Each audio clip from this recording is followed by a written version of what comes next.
Attaque chimique présumée en Syrie. Alors que les victimes se comptent par dizaines, les auteurs de cette frappe ne sont toujours pas identifiés. Le gouvernement de Bachar el-Assad concentre comme toujours toutes les attentions. Thibaut Bastide.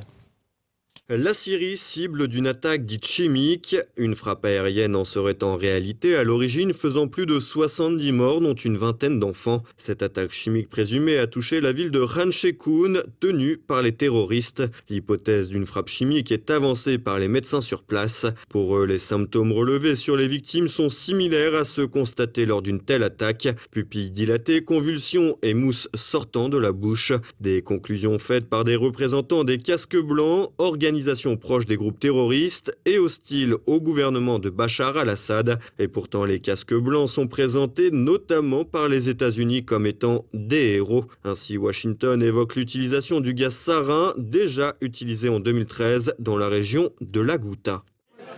Ce médecin des casques blancs croit déceler les effets du gaz sarin. Cet hôpital déborde de patients qui ont été victimes d'une substance chimique, dit-il en se filmant. Et ce n'est pas du gaz chloré, ça ne sent pas le gaz chloré. Nous avons vu beaucoup d'attaques au chlore et ça n'en est pas. Ce patient a les pupilles rétrécies.